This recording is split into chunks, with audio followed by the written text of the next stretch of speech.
Bonjour à tous.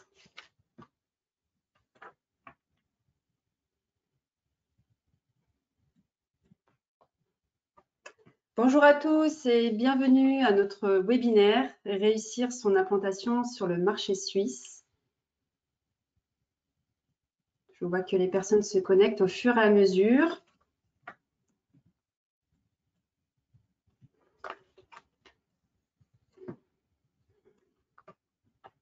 Donc, je tiens à remercier nos partenaires pour l'organisation de ce webinaire que je vais présenter à tour de rôle. Tout d'abord, Michael Erlich du Swiss Business Hub, rattaché à l'ambassade de Suisse à Paris. Bonjour. Nous avons également Nadine Schmitt et Nadège Hamelin du Crédit Agricole. Donc Nadine Schmitt, responsable de l'International Desk Allemagne et Suisse, et Nadège Hamelin de la Caisse Crédit Agricole des Savoies qui s'occupe de l'accompagnement à l'international des entreprises. Nous avons également le plaisir d'avoir aujourd'hui Monsieur Alexandre Souvigné, président directeur général de la société Alfi, spécialisée dans les coffrages pour la construction, qui nous témoignera de son projet d'implantation sur le marché suisse, de ses motivations et des différentes étapes par lesquelles l'entreprise est passée pour réussir son implantation sur le marché suisse. Je vais donc laisser la main à Michael Erlich, qui s'occupe de la promotion des investissements au sein du Swiss Business Hub et qui nous présentera donc les atouts de l'écosystème de l'innovation pour réussir votre projet d'implantation sur le marché suisse. Donc, on a prévu une session d'à peu près 40-45 minutes de différentes présentations. Puis, n'hésitez pas à utiliser le canal du chat pour nous faire part de vos questions auxquelles nous répondrons à la fin. Je vous laisse la parole, Michael, sur l'écosystème de l'innovation en Suisse. Merci beaucoup Christelle et bonjour à tous. Je suis vraiment ravi aujourd'hui de pouvoir partager avec vous quelques réflexions autour de l'écosystème suisse de l'innovation et ses atouts. Il est vrai que lorsque l'on est un chef d'entreprise, c'est important de pouvoir se projeter dans l'avant sur le long terme et voir en quoi la Suisse peut vous offrir en effet de levier dans le cadre de votre projet de développement en Suisse. Alors, slide suivante s'il vous plaît. Une réflexion que j'aimerais vraiment partager avec vous, c'est vraiment le sujet de l'innovation et vous partagez ici en quoi la Suisse est aujourd'hui leader dans ce domaine. Slide suivante. En effet, plusieurs classements aujourd'hui montrent que la Suisse est numéro 1 en termes d'innovation. Le Global Innovation Index notamment, qui est publié par l'Organisation mondiale de la propriété intellectuelle, aussi l'INSEAD, ainsi que Cornell Université, a passé 130 pays à la loupe et a classé la Suisse en tête depuis 2011. Également, slide suivante. Autre classement, ici c'est l'IMD, ils ont un centre qui s'appelle le World Competitive Ranking et la Suisse est classée première dans la catégorie talent et puis troisième dans la catégorie compétitivité. Donc c'est en termes d'introduction, je pensais que c'était une bonne façon de présenter la Suisse et en quoi la Suisse peut vous servir en tant que bras armé pour votre développement. Lorsque l'on parle d'écosystème, slide suivante, je pense que ce qui est important, c'est aujourd'hui de se dire demain je vais en Suisse, j'ai un projet d'implantation, comment finalement je peux développer notamment des projets de recherche et développement. En Suisse, c'est un pays où on dépose énormément de brevets, en effet. Il y a près de 1000 brevets par million d'habitants qui ont été déposés en Suisse, ce qui la place première en Europe par rapport à la population. Autre élément, c'est l'investissement dans la recherche et développement. Aujourd'hui, plus de 3% du produit intérieur brut de la Suisse est investi dans la recherche et développement. Et autre élément saillant, lorsque l'on regarde ce graphique que vous avez ici, vous voyez que cet effort-là est surtout porté à 63% par les acteurs privés.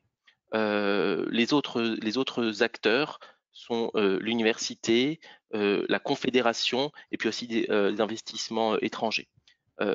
Et tout ça pour vous expliquer en quoi aujourd'hui venir en Suisse, vous pourrez vraiment développer ces projets-là dans cet écosystème où les universités, mais également les acteurs privés collaborent ensemble pour pouvoir développer des projets qui peuvent aboutir avec un développement commercial. Slide suivante. Alors ici, c'est un exercice qui est difficile en quelques minutes de vous présenter l'écosystème suisse, mais je voulais ici vous présenter une carte un petit peu des différents acteurs de l'écosystème suisse de l'innovation.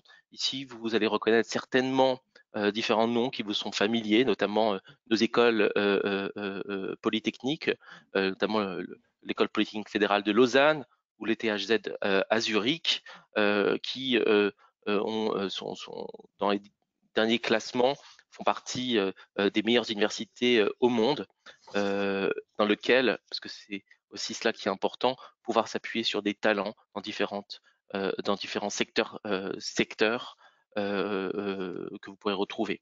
Il y a aussi d'autres acteurs, évidemment. Lorsque l'on parle d'intelligence artificielle, nous avons l'IDIAP qui est basé à Martigny. Nous avons le campus, lorsqu'on parle de biotech, le campus biotech. Nous avons différentes universités, l'université de Bâle, l'université de Genève, le CSEM aussi, qui pourrait être un acteur pour vous avec qui pourrait développer des projets de recherche et développement, puisque 100% de leur activité consiste à accueillir des projets privés et pouvoir collaborer avec eux pour pouvoir après les développer et produire des projets innovants. Notamment, ils ont récemment mis en avant la main artificielle au sein du CSEM. Donc tout cela, ce sont vraiment tous les acteurs avec lesquels vous pourrez demain vous appuyer lorsque vous vous développerez en Suisse. Slide suivante. Alors, autre élément aussi, c'est vraiment le capital risque. Si on pourrait aller juste à la slide suivante, merci. Je voulais vous présenter ce graphique ici, puisque je pense que c'est aussi important d'avoir une bonne connaissance du capital risque en Suisse et des projets, de pouvoir demain je suis une start-up innovante, est-ce que je peux lever de l'argent? Ici, le graphique, je pense, témoigne de cette réponse lorsque l'on voit que en 2020, il y a eu plus de 2 milliards de francs suisses qui ont été levés par des startups avec 304 tours d'investissement. On voit que même l'effet Covid a eu un impact, mais un impact assez relatif. Lorsque l'on regarde aussi différents secteurs d'activité, slide suivante, on s'aperçoit que dans les secteurs d'activité qui sont les plus porteurs en Suisse, c'est évidemment le secteur des technologies de l'information et de la communication.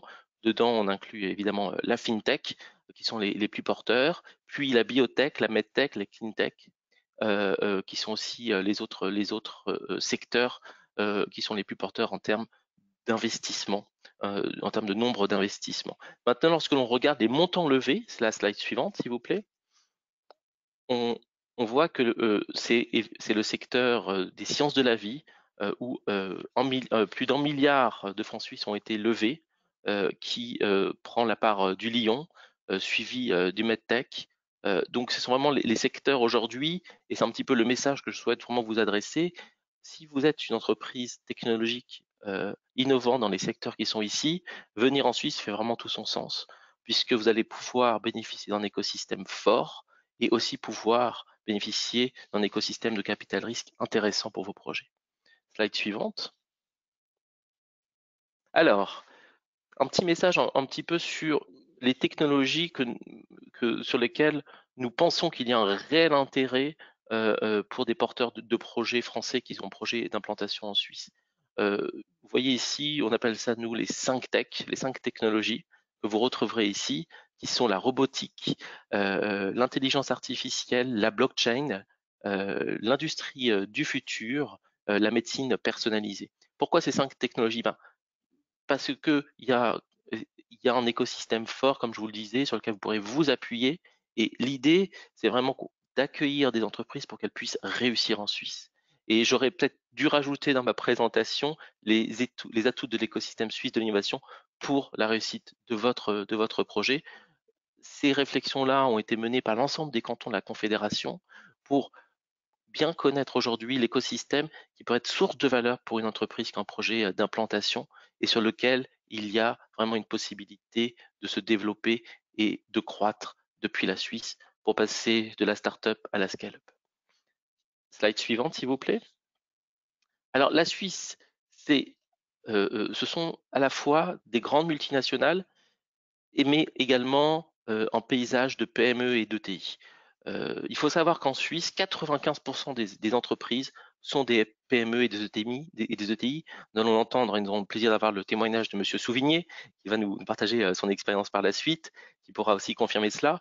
Et je trouve cela tout à fait intéressant, puisque à la fois, vous allez pouvoir en Suisse trouver tous ces acteurs-là, qui sont des acteurs de grandes multinationales, dans des secteurs tout à fait variés. La Suisse, c'est à la fois un monde de secteurs. Alors bien sûr, il y a les grands piliers, la fintech, les biotech, la medtech, mais il y a aussi le secteur agroalimentaire, le secteur des drones, le secteur de l'automatisation, le secteur de la machine-outil.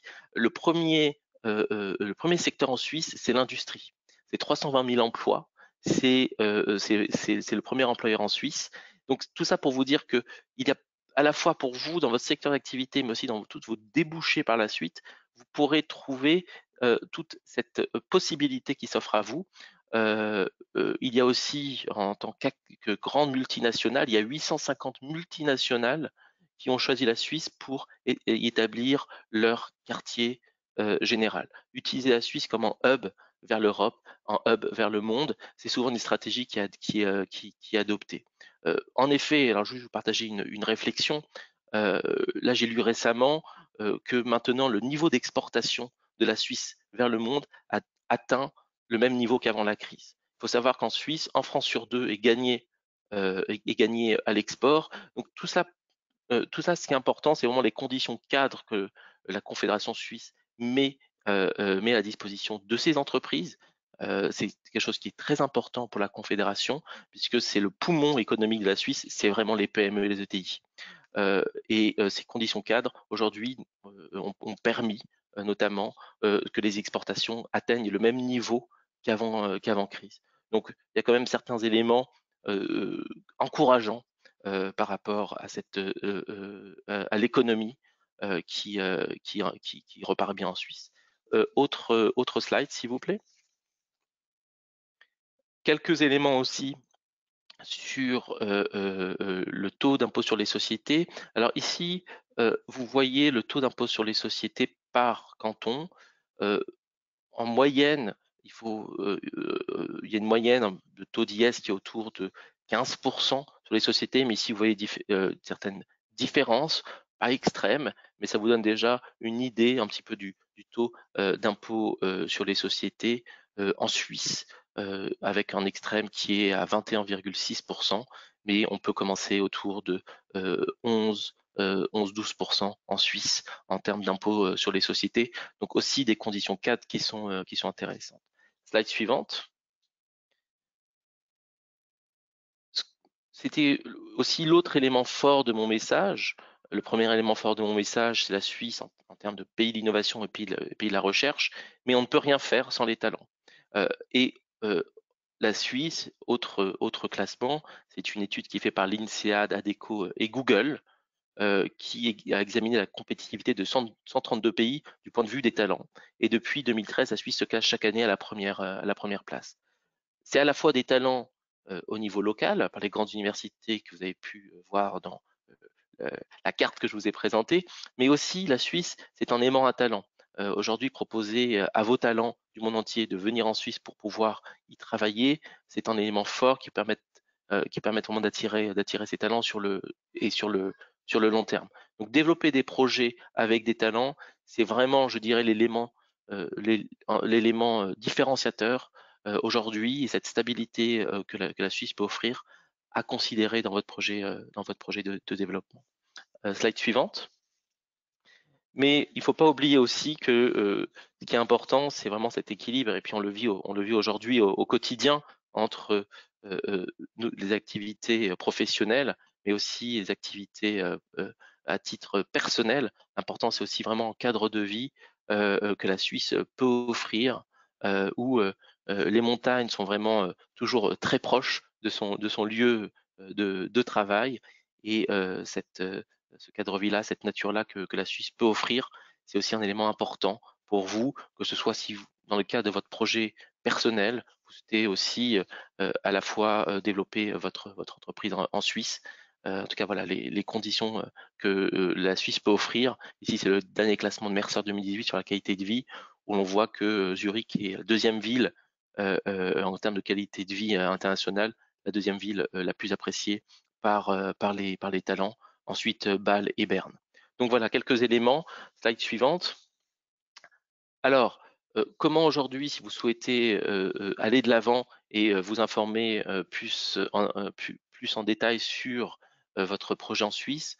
Donc moi, comme le disait Christelle, je suis Michael Erlich et je travaille au sein de l'ambassade de Suisse, au Swiss Business Hub France, qui est la section commerciale de l'ambassade de Suisse. On est le représentant officiel de Switzerland Global Enterprise, qui est l'organisation fédérale suisse chargée de promouvoir la place économique suisse dans le monde. Et on propose aux entreprises françaises qui ont un projet d'implantation en Suisse un accompagnement sur mesure et gratuit. Nous sommes, nous, les représentants des cantons en France. Donc, nous pouvons, lorsque vous avez un projet d'implantation en Suisse, vous mettre en relation avec les agences de développement économique des cantons. Et comme je vous l'ai rappelé, nous pensons que les différents secteurs d'innovation de la Suisse dans les 5 tech, l'intelligence artificielle, la médecine personnalisée, l'industrie 4.0, la robotique et les drones, ainsi que la blockchain sont des secteurs très porteurs en Suisse. On serait ravis de pouvoir vous accompagner si vous avez notamment un projet dans ces secteurs, par de l'information, par du conseil et par de la mise en relation. Et sur la dernière slide, vous avez mes coordonnées, donc n'hésitez pas à me contacter. Je serais ravi de pouvoir échanger et discuter avec vous sur votre projet en Suisse. En tout cas, je vous remercie, je suis à votre disposition si vous avez des questions. Et je laisse la parole maintenant aux autres intervenants. Merci beaucoup, Mickaël. Merci pour cette présentation d'écosystème qui est très attractif, très attrayant pour les entreprises de la tech, mais pas seulement. Nous allons laisser la parole maintenant à Alexandre Souvigny, donc président directeur général de la société Alfi, spécialisée dans les coffrages. Je vous laisse la parole, Monsieur Souvigny. Bonjour à tous. Merci pour l'opportunité de partager mon expérience avec vous ce matin. Donc, Alfi est une entreprise qui est une entreprise industrielle spécialisée dans le matériel pour la construction et le gros œuvre du bâtiment. On existe depuis 1995, on est une entreprise familiale, on fait 27 millions d'euros de chiffre d'affaires, on traite environ 1500 chantiers par an et on a 3 filiales à l'international, dont une en Suisse, qui justifie ma présence ce matin parmi vous. Je vous propose d'aller à la suivante. Donc, à l'origine, ce qu'il faut savoir, c'est que nous, on est savoyards, donc je dirais que la Suisse présente l'intérêt d'être un marché de proximité, mais l'intérêt de la Suisse est évidemment pas seulement lié à sa proximité dans notre cas, mais surtout à la qualité, on va dire, du pays. Et voilà, en tant que personne qui va régulièrement en Suisse aujourd'hui, je rejoins ce que disait M. Erlich juste avant. La Suisse est vraiment un pays extrêmement, où il fait extrêmement bon vivre. Les gens sont extrêmement sympathiques. D'ailleurs, si je devais choisir un pays aujourd'hui où aller m'installer, je pense que j'irais en Suisse. Et pourtant, j'habite à côté, donc les paysages chez moi ne sont pas beaucoup différents, mais la qualité de vie et des gens, et ce qui était dans la diapo juste avant sur l'équilibre vie privée et vie professionnelle est effectivement un point très fort de la Suisse. Donc, concernant notre motivation, au-delà de l'intérêt pour le pays lui-même, la particularité dans notre métier, donc qui est la construction, et ce qui a motivé notre implantation, en fait, c'est que la particularité de la Suisse, c'est que, étant donné que c'est un pays qui est contenu en taille, il est extrêmement maîtrisé en termes de construction, puisque le foncier étant extrêmement rare, la construction est très bien maîtrisée. Et cette maîtrise de la construction amène plusieurs choses. La première chose, c'est que c'est un marché qui est stable, qui est en légère hausse. Et du coup, ce qui est extrêmement intéressant par rapport au marché français, qui lui oscille beaucoup, et en plus en dents de scie, donc la Suisse amène un marché stable Donc, il peut compenser les oscillations du marché français. Et aussi, il est intéressant de par sa composition, puisqu'en France, si je prends l'exemple de la construction, hein, qui est le secteur que je connais, 60 à 65% du marché de la construction est tenu par les majors de la construction, les 8 très grands groupes de construction, alors qu'en Suisse, les majors ont plutôt de l'ordre de 30 à 40%. Donc, c'est plutôt inversé. Donc, ce qui veut dire qu'il y a une multitude de moyennes, enfin de petites, moyennes et gros groupes de construction suisses. Mais du coup, ça permet, on a une multitude du coup, de clients à aller voir avec des besoins variés et différents. Donc ça, c'est un point extrêmement intéressant et qui permet d'avoir toujours des nouveaux clients à les conquérir. Ensuite, je rejoins ce que disait Surly juste avant moi, sur les Suisses ont une appétence pour l'innovation, qui a été très bien expliqué juste avant. Et donc cette appétence pour l'innovation fait qu'ils sont curieux des produits nouveaux, modernes et de qualité. Et je dirais aussi, lié à ça, ils sont évidemment en attrait pour la performance des produits, puisque la main-d'œuvre en Suisse est chère. Et donc, les produits qui amènent de la performance, donc de la productivité, donc ce qui permet de produire plus avec la même main-d'œuvre, est extrêmement rentable pour eux, puisque justement, la main-d'œuvre est chère. Et enfin, le troisième point, donc les niveaux de prix en Suisse sont bons, donc sont plutôt élevés. Et surtout, les entreprises suisses sont extrêmement rigoureuses. Et ça, je dirais qu'au-delà des entreprises suisses, en Suisse, les gens sont, je dirais, à la fois pragmatiques et rigoureux. Et du coup, les gens payent à l'heure prévue ou à la date prévue, naturellement, sans qu'on ait besoin de les harceler, ce qui est malheureusement pas toujours le cas de nos clients français. Voilà pour les motivations principales.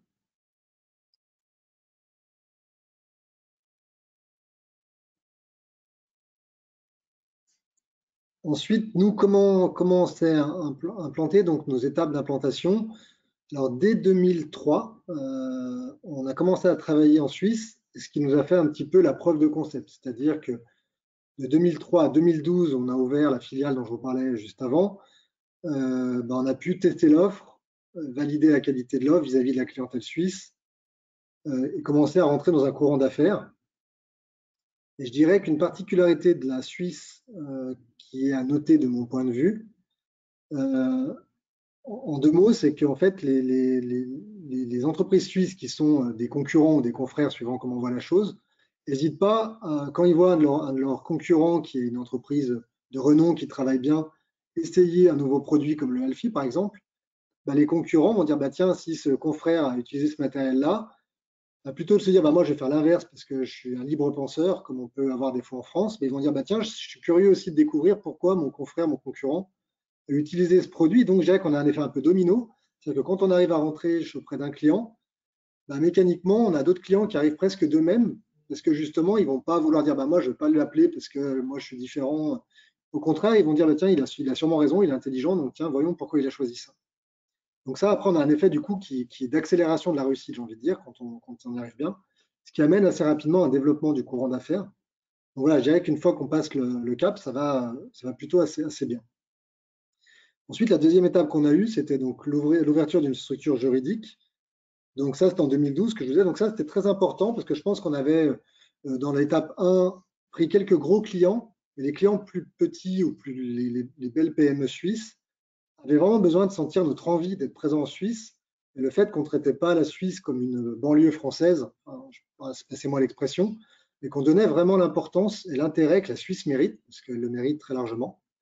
Et qu'on avait vraiment une vraie vocation à vivre en Suisse, avec une filiale suisse, en respectant les règles suisses, et avec des gens qui ont les mêmes jours de congé que les Suisses, les mêmes amplitudes horaires, enfin, vraiment dans le respect des règles locales. Ça, c'est un point, de mon point de vue, qui a été aussi un gage de succès par la suite, cette accélération, puisque entre l'étape 1 et l'étape 2, on a doublé notre chiffre d'affaires.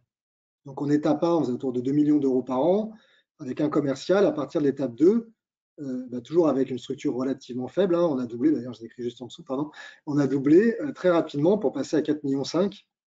Donc voilà, le résultat s'était fait sentir parce que voilà, les gens ont vu qu'on va dire qu'on était engagé. Je le résumerai comme ça. Et je pense que c'est important, et ce qui va me faire ma transition vers l'étape 3. Aujourd'hui, justement, on veut accélérer encore plus notre présence en Suisse, puisqu'on a comme ambition de devenir le leader suisse de notre métier, donc de devenir le principal acteur du matériel, enfin du coffrage en Suisse. Et aujourd'hui, par exemple, j'étais la semaine dernière à Neuchâtel, à Fribourg, ou à Gruyère, mais ça c'était plus en touriste. Et du coup, dans ces cantons qui sont un peu le centre de la Suisse, je pense qu'il est encore plus important pour eux, parce que quand on est sur les parties Genève, Lausanne, où on est actuellement fort, voilà, c'est un peu plus international, et en particulier Genève.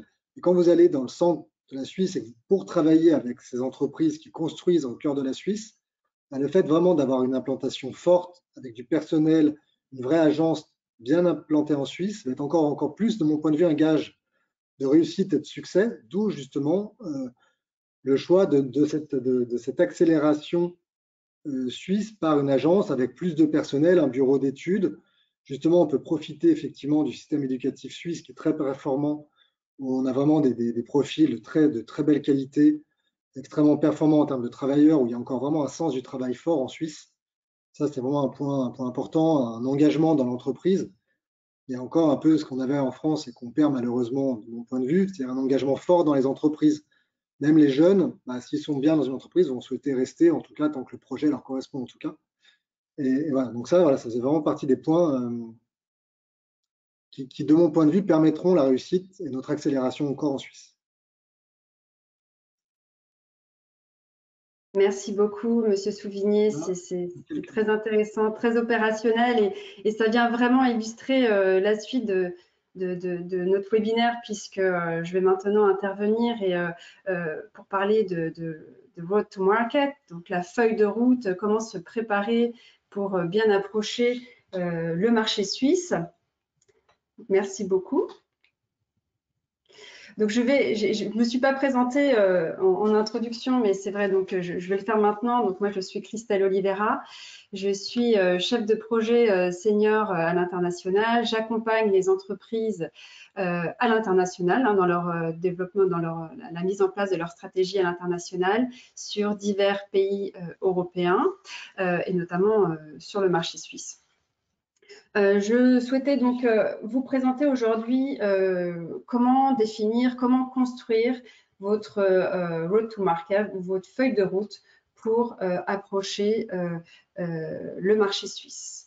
Donc, on a 3-4 étapes qui sont quand même des étapes assez classiques, on va dire, du développement international. Donc, je vais venir apporter quelques points plus précis sur le marché suisse, un marché qui a donc un marché voisin, mais qui a quand même certaines spécificités. Donc, 4 étapes, vraiment la plus importante au démarrage, c'est de bien définir sa stratégie. Donc, les questions que vous pouvez être amené à vous poser aujourd'hui, ou que vous devez vous poser si vous envisagez un développement sur le marché suisse, on les a listées sur cette slide. Vraiment, l'idée ici, c'est de vraiment bien préparer son approche, surtout sur le marché suisse, où vous allez avoir affaire à une clientèle très sensible, à des partenaires, des fournisseurs qui vont avoir une vision long terme, qui vont avoir une proposition de valeur, une offre différenciante, on l'a dit plusieurs fois, une offre innovante qui vient vraiment apporter quelque chose de nouveau sur le marché. Donc, c'est vraiment très important de préparer votre argumentaire. Les arguments forts que vous pouvez avoir sur votre marché domicile en France ou même sur d'autres marchés à l'export où vous développez bien peuvent ne pas être d'intérêt sur le marché suisse. On est sur un marché porteur, un marché mature, donc beaucoup d'acteurs. On a parlé aussi d'un marché très atomisé avec beaucoup de petites entreprises, des PME très spécialisées et aussi des grands groupes. Donc pour bien cibler votre approche, il faut bien travailler votre marketing mix. Est-ce que votre offre est adaptée au marché suisse? Est-ce qu'elle répond aux attentes de votre clientèle cible sur le marché suisse? Est-ce que vous vendez au bon prix? Il faut aussi préparer une liste de prix en francs suisses. quelle est la clientèle que vous allez cibler sur le marché suisse? Est-ce que les réseaux de distribution que vous ciblez sont les mêmes que ceux que vous avez l'habitude de cibler sur vos autres pays? Sinon, comment s'adapter et comment promouvoir votre offre sur le marché?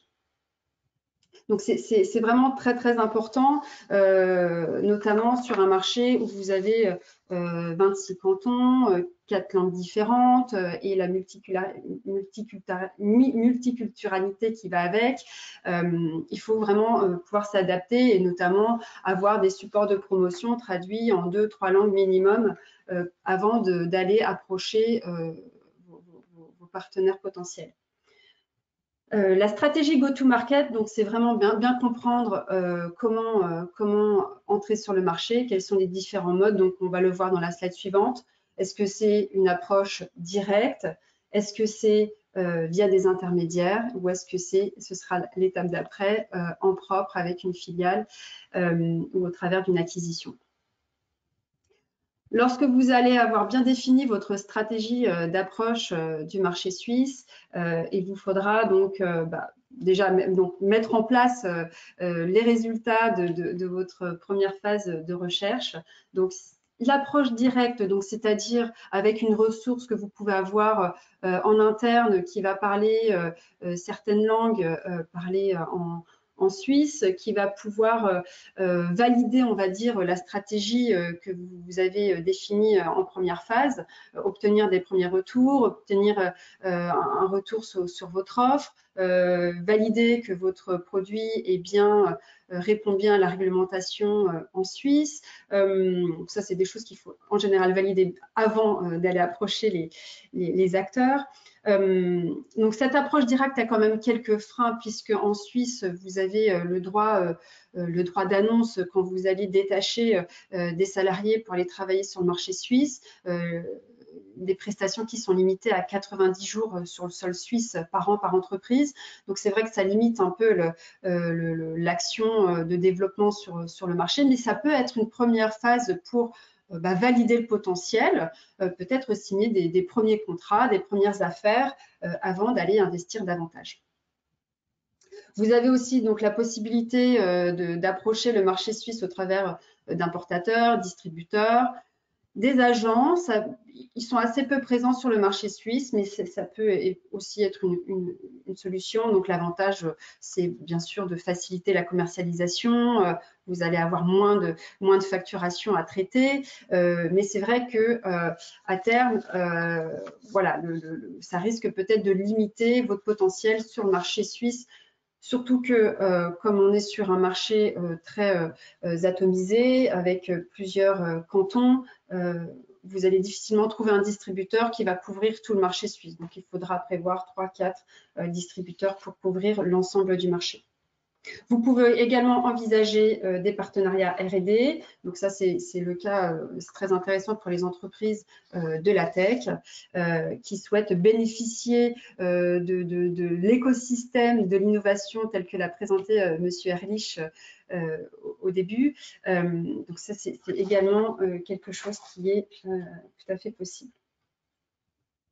Alors, s'implanter, une fois que vous avez validé le potentiel du marché, alors ça peut être suite certaines entreprises, par exemple dans la tech, je pense aux entreprises de la blockchain, de la crypto-monnaie, des entreprises qui vont vraiment devoir s'implanter pour être présentes sur le marché. Voilà, donc c'est une façon de se développer de manière pérenne sur le marché.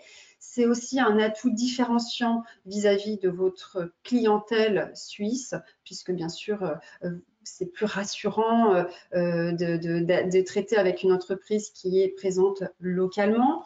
Les typologies, les types de structures qui existent, donc il y a la SARL et la SA, je ne vais pas approfondir le sujet aujourd'hui, on pourra répondre à vos éventuelles questions là-dessus, mais ce sont les structures juridiques les plus répandues en Suisse. Le recrutement peut être un des challenges, comme l'a précisé Michael Ehrlich, on a énormément de personnel qualifié, compétent. Le challenge que vous allez peut-être rencontrer, c'est un taux de chômage qui est assez faible et donc quasiment un plein emploi. Les profils hautement qualifiés sont déjà très certainement en poste et les personnels suisses étant très attachés à leur employeur, il faut avoir une offre attirante avec un projet intéressant pour attirer ces compétences au sein de vos entreprises. Vous pouvez également avoir l'objectif d'implanter un site de production en Suisse. Donc ça, voilà, on peut aussi vous aider. Le Swiss Business Hub, les cantons peuvent vous aider aussi à trouver des sites pour faciliter votre projet d'implantation. L'autre façon de s'implanter sur le marché suisse, donc ça va être vraiment soit dans une logique de développement, d'accélération de votre présence, soit vraiment de présence suite à votre phase d'études. Vous allez vous rendre compte, mais voilà, on veut être leader du marché, on veut se déployer rapidement sur le marché suisse, on va sauter les étapes et identifier une entreprise en vue d'une acquisition. Donc ça va vous permettre de profiter de compétences, de technologies R&D, d'une force commerciale déjà implantée sur le marché, de brevets en Suisse. Donc c'est vraiment une façon d'accélérer, de booster sa présence et d'avoir une position de leader avec une marque renommée sur le marché. Donc, point de vigilance sur ce type de projet, donc bien définir sa cible. Est-ce qu'on va plutôt partir sur un concurrent, un distributeur, un fournisseur? Est-ce qu'on va plutôt décider d'acquérir une entreprise qui va nous permettre de diversifier notre activité? Voilà, donc ça, c'est quelque chose à bien préparer en amont, vous faire conseiller également d'être accompagné sur votre projet d'acquisition. Voilà, donc c'est très important voilà, je pense que sur la partie acquisition, alors on a nous en interne un pôle croissance externe qui accompagne les entreprises sur leurs projets de croissance externe. Donc si vous avez des sujets à ce niveau-là, n'hésitez pas. Et puis vous pourrez poser vos questions sur le chat et on pourra y répondre tout à l'heure. Je passe la main à Nadine Schmidt, donc responsable internationale. Bonjour. Desk Suisse-Allemagne. Bonjour Nadine. Bonjour. Désolée, j'ai été un peu vite parce qu'on a un petit peu de temps à rattraper. Très bien. Donc, je suis Nadine Schmidt. Je suis responsable du desk international pour la zone Allemagne et Suisse et suis basée à Francfort. Donc, si tu peux passer à la slide suivante. Encore la prochaine, s'il te plaît. Voilà, juste une vue de...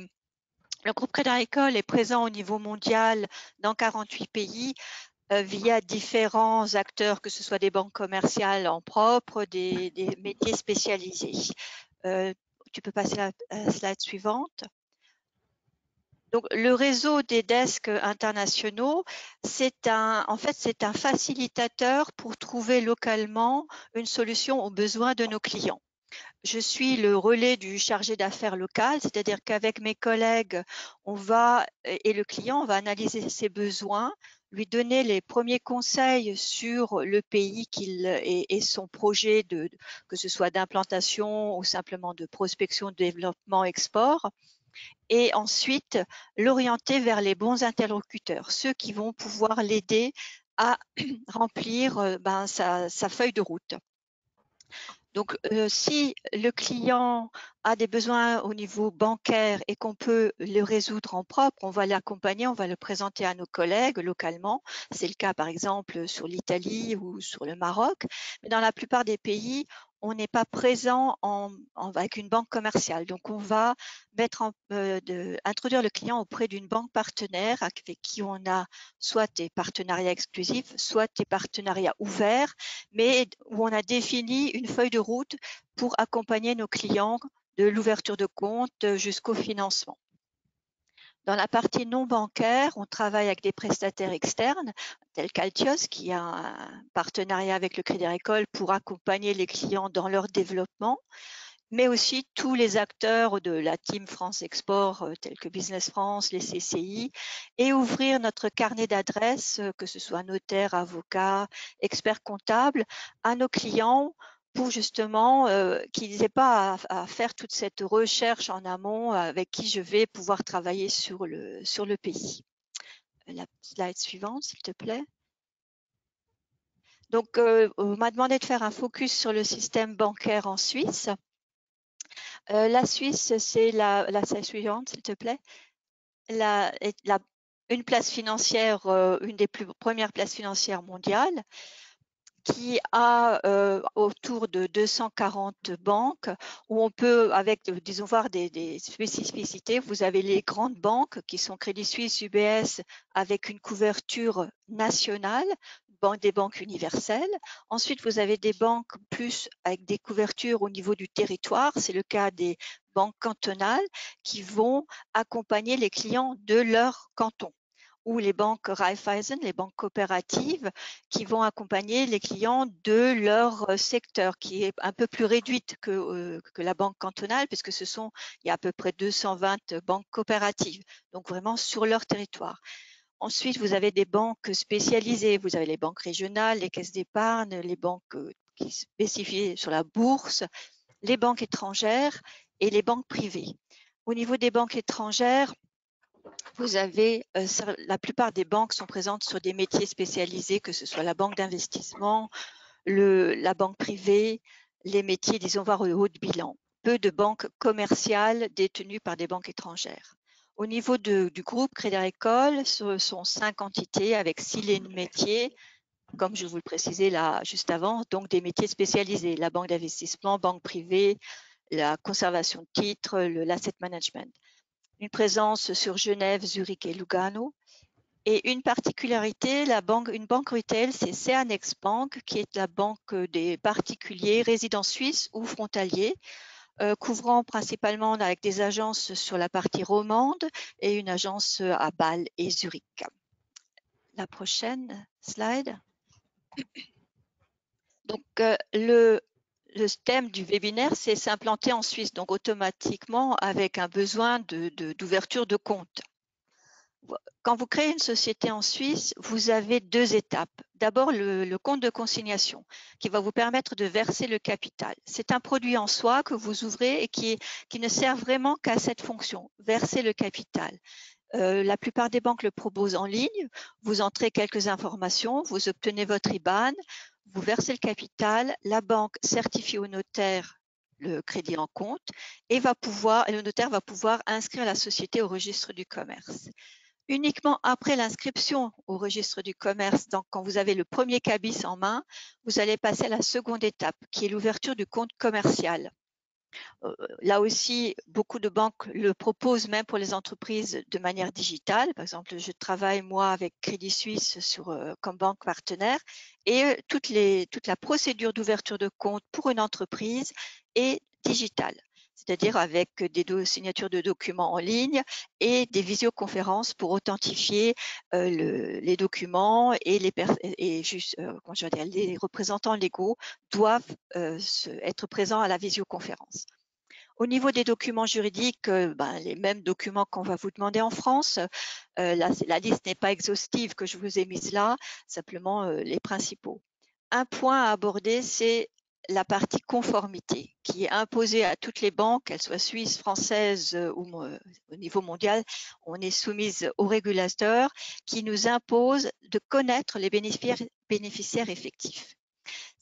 C'est-à-dire, ayez toujours un organigramme qui reprend exactement la structure de l'actionnariat et la mention qui détient le capital pour arriver en bout de course aux personnes physiques détenant 25% ou plus des bénéfices qui sont donc déclarés comme bénéficiaires effectifs. J'insiste un peu sur ce point parce que c'est le point bloquant souvent lors des ouvertures de compte et où on perd beaucoup de temps parce qu'on va vous demander forcément à chaque fois des informations si le document n'est pas complet. Donc, soyez assez, comment je veux dire, pointilleux sur ce point-là. Ayez un organigramme actualisé, on vous le demandera, toutes les banques vous le demanderont. Donc, c'est un exercice que vous allez faire une fois, mais que vous aurez dans vos dossiers. Donc, deux conseils et un point de vigilance, c'est rechercher la banque parallèlement à la démarche de la création de la société. Pourquoi? Parce que la banque qui va ouvrir le compte de consignation n'a aucune obligation d'ouvrir le compte commercial. Donc, ayez un accord de principe dès le début.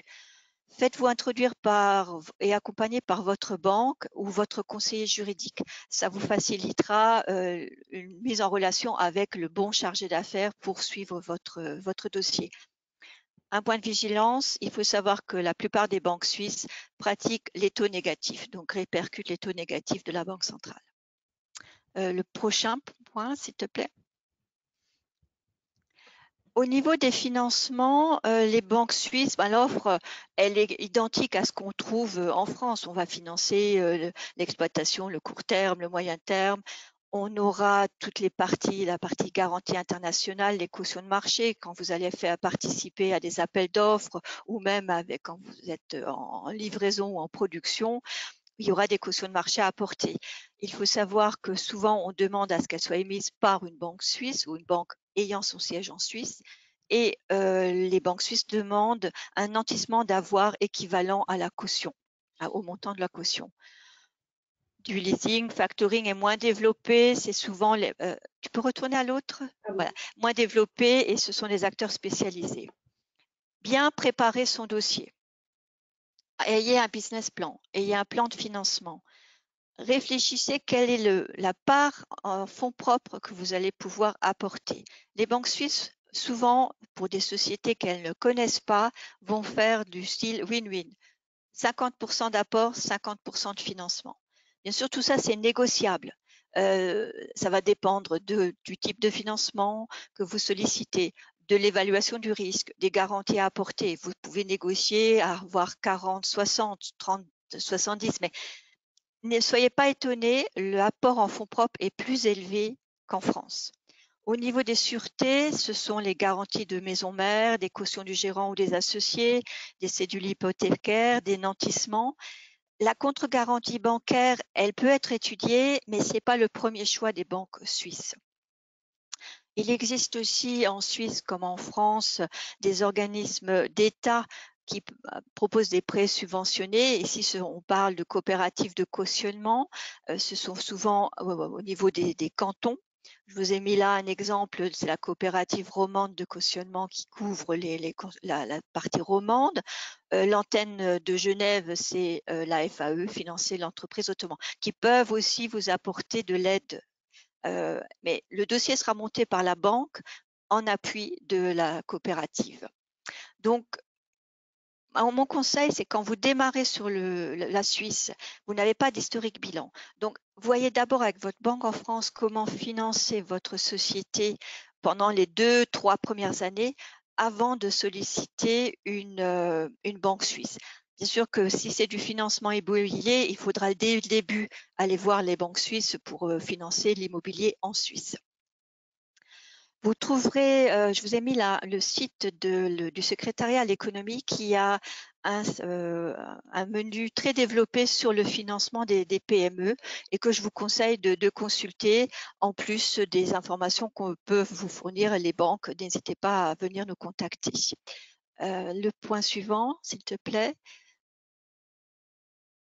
Donc, juste un petit rappel pour les moyens de paiement.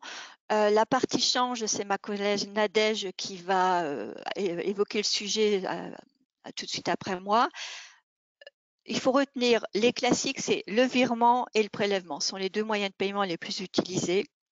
Le chèque et la traite, vous oubliez, c'est quasi inexistant. et le délai de paiement, c'est en moyenne 30 jours. Voilà, je ne voudrais pas trop développer pour laisser le temps à Nadège de vous parler du change, un gros sujet aussi sur la Suisse. Donc, n'hésitez pas à nous poser des questions ou à revenir vers nous plus tard. À toi, Nadège. Merci, c'était un rebond parfait. Merci Nadine.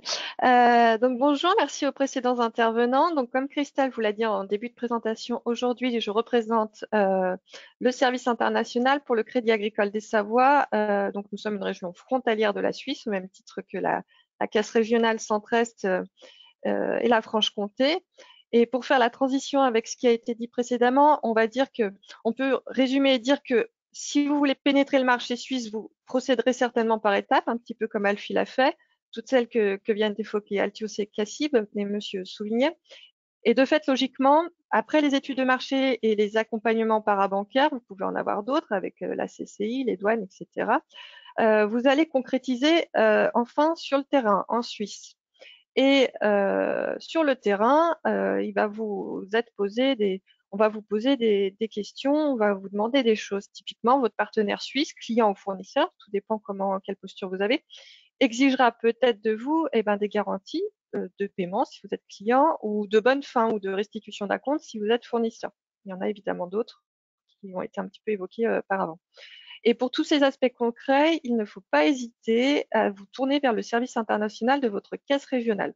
Alors, le slide que vous voyez là est un slide propre à la Caisse régionale des Savoies, mais vous en avez, ces postes d'expertise sont démultipliés dans toutes les régions.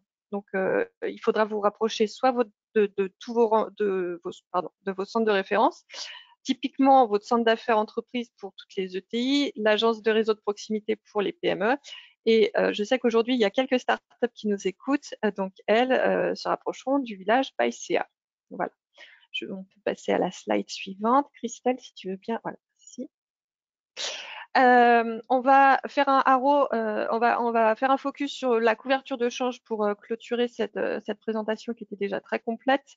La couverture de change, c'est une sécurisation. Je tiens à le rappeler en préambule. C'est vraiment pas un moyen de spéculation. Il va dépendre un petit peu de votre évaluation personnelle du risque. Et là, je précise, on ne parle pas que des clients qui souhaitent s'implanter, on parle aussi des clients qui commencent avant d'aller en implantation à commercer avec la Suisse, soit à vendre des produits, soit à acheter des choses. Donc, parmi les solutions de couverture, la solution la plus naturelle, c'est la couverture naturelle. Donc, vous vendez en francs suisses, admettons, vous avez des recettes en francs suisses, de la trésorerie en CHF, mais vous détectez potentiellement assez rapidement aussi des frais en CHF. Réglez vos assurances, les douanes, les frais de garantie, des frais de fiduciaire, des frais de banque suisse, etc. Donc, vous aurez une partie de vos entrées CHF qui se netteront avec les sorties qui pourront être dans la même devise potentiellement. Et en fonction de votre développement, nous, en France, caisse régionale, on pourra vous ouvrir un compte CHF au Crédit Agricole. Voilà.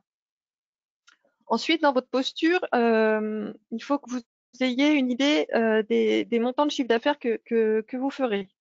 Donc, soit vous couvrez en couverture de change, soit votre idée, c'est de couvrir une opération spécifique. Par exemple, vous vendez une machine extrêmement chère, payable en plusieurs tranches, soit vous avez un prévisionnel de CA, de chiffre d'affaires plus lissé sur une année.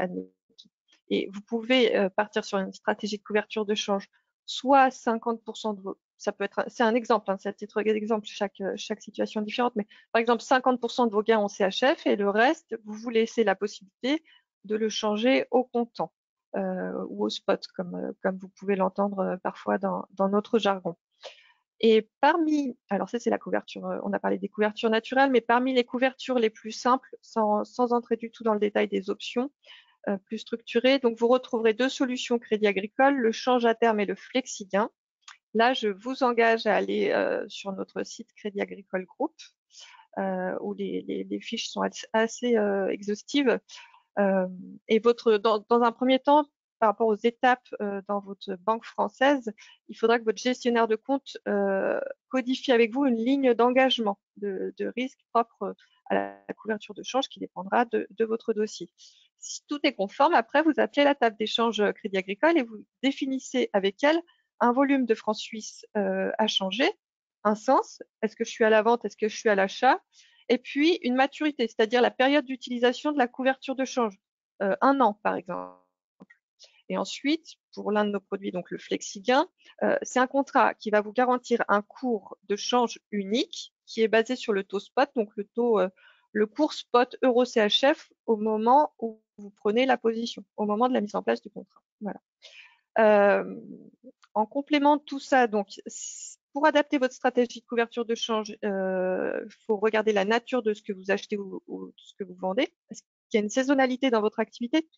Est-ce que vous avez une récurrence des flux? Est-ce que c'est voilà, parce que tout simplement les enjeux seront différents. Typiquement, est-ce que vous fournissez comme Alfie des prestations de chantier sur potentiellement plusieurs années, ou est-ce que vous êtes sur du B2B, du B2C, des opérations lissées, des one shot? Voilà, voilà. Est-ce que vous êtes payé par acompte en plusieurs tranches? Donc, pour exprimer votre besoin en couverture de change, vous réfléchissez. Je vends en CHF. Donc, je suis vendeur de CHF sur le marché d'échange.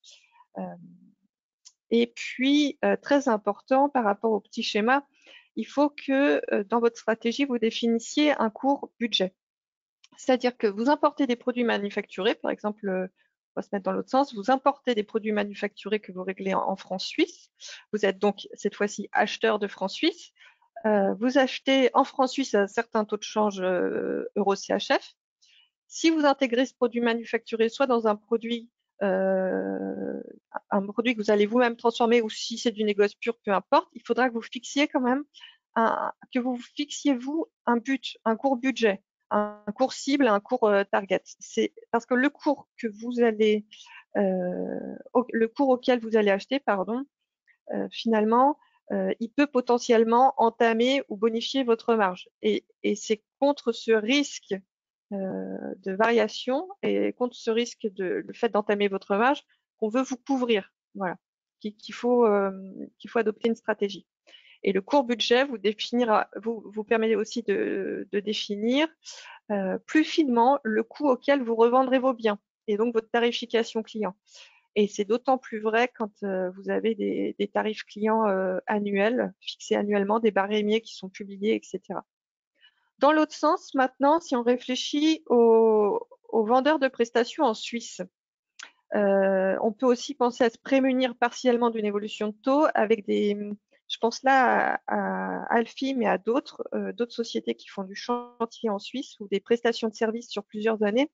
On peut penser à se prémunir du risque de change aussi avec des clauses de révision de taux que vous allez intégrer dans le contrat que vous signez. Alors si on parle chantier, par exemple, ça peut être le contrat que vous signez avec l'architecte ou le MOE. Ça tout dépendra de votre business. Et si le taux, par exemple, prend un écart concret, dépasse un certain nombre de points entre le moment de l'obtention du marché, de votre réponse à l'appel d'offres, l'obtention du marché et l'émission des premières factures, on réindexera le taux. Voilà, c'est des négociations qui se font en amont et nous, Crédit Agricole France, Suisse aussi, enfin le desk aussi, mais on est là pour vous accompagner en amont pour tout ça. Donc, il ne faut pas hésiter à nous solliciter avant même la signature des contrats parfois. Et enfin, pour les sociétés qui nous écoutent aujourd'hui, qui sont de taille et d'expérience plus grande peut-être, les enjeux euro-franc-suisse peuvent être prégnants lors d'événements importants, typiquement l'achat d'une filiale, l'achat d'actifs en Suisse, lors des remontées de dividendes aussi, quand vous avez une filiale suisse qui vous remonte des dividendes à récurrence, avec une récurrence ou pas d'ailleurs, et lors des valorisations bilancielles de filiales quand vous faites vos calculs de consolidation. Et on peut passer à la slide suivante de conclusion. Si tu le veux bien, merci. Donc, pour conclure assez rapidement, donc si vous avez besoin d'un diagnostic pour la partie bancaire, n'hésitez pas à venir nous trouver en agence côté français. Côté suisse, on a nos partenaires. Et puis, vous tournez vers les acteurs du marché comme Altios, ses partenaires suisses, et si vous avez la chance d'en connaître, vers des sociétés qui ont acquis de l'expérience sur ce marché spécifique suisse, qui est vraiment qui est à part par certains aspects, Et j'en profite pour remercier Monsieur Souvignet pour sa participation à ce webinaire, pour son apport pratique sur son expérience. Et sur cette conclusion assez concise, je vous propose de passer à la phase des questions-réponses. Et puis, je vous remercie tous pour votre attention. Voilà. Merci à tous. Merci beaucoup, Nadège, Nadine, Mickaël et Monsieur Souvigné qui a dû nous quitter. C'est vrai qu'on a largement dépassé le temps prévu pour notre session de ce matin. Donc, j'ai une question qui m'a été remontée, Nadège, par rapport à la volatilité entre l'euro et le CHF. Est-ce que vous pouvez nous en dire quelques mots? L'euro CHF. Alors, le CHF, ça reste une devise refuge, au même titre que le yen et quelques autres devises, de par la stabilité économique et puis politique, la neutralité de la Suisse.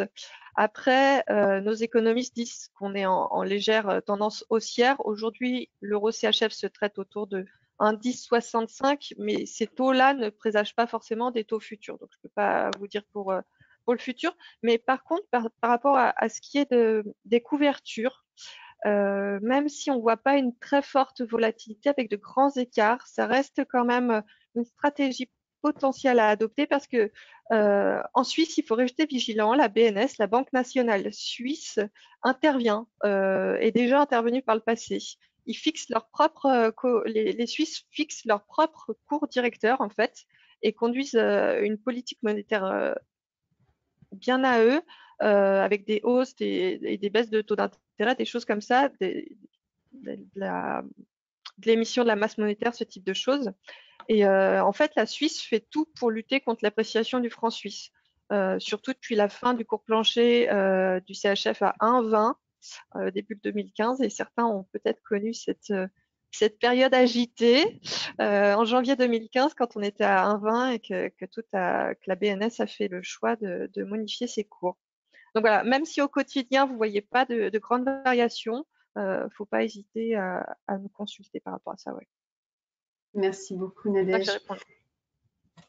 Et enfin, je pense que ce sera aussi une question qui nous permettra de conclure ce webinaire. Donc, une question qui s'adresse à Mickaël Ehrlich concernant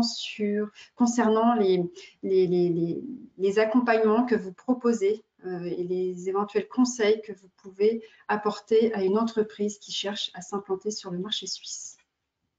Oui, merci beaucoup Christelle pour cette question. Je pense que aujourd'hui, lorsque l'on regarde la Suisse, finalement, c'est juste à côté. C'est quelques heures en train. Donc, moi, vraiment, le conseil que je peux vous donner, c'est vraiment de vous rendre sur place. Rencontrer des entreprises de votre secteur d'activité. Aujourd'hui, on a eu la chance d'avoir Monsieur Souvigné qui a partagé son expérience, mais voir finalement que en se rendant sur place, c'est possible et ces entreprises-là sont tout à fait satisfaites de leur business sur place. Il y a 1500 entreprises françaises qui sont implantées en Suisse et ces entreprises-là se développent, ils prospèrent. Donc nous, on peut vraiment vous aider à organiser ces visites dans le cadre de votre projet d'implantation. Ce sont les agences de développement économique des cantons qui ont ce rôle-là et cette mission-là d'accueillir des entreprises en charge de leur présenter l'écosystème de l'innovation et voir concrètement comment aujourd'hui vous pouvez développer votre projet en Suisse, parce qu'à la fois c'est un développement, un projet à la fois personnel et professionnel. Donc moi, mon conseil, c'est vraiment de se rendre sur place et de vous faire vous-même votre propre opinion. Merci beaucoup, Mickaël. Eh bien, écoutez, je pense que c'était le mot de la fin. Merci beaucoup à tous pour votre participation. On a largement dépassé le temps, mais on a encore beaucoup de participants qui nous écoutent. Merci à tous pour votre participation et puis on se tient à votre disposition pour répondre à vos éventuelles questions par la suite. N'hésitez pas à nous recontacter. Le replay sera disponible très prochainement et nous vous souhaitons à tous une très belle journée. Bonne journée. Bonne journée. À vous. Merci à tous. Au revoir.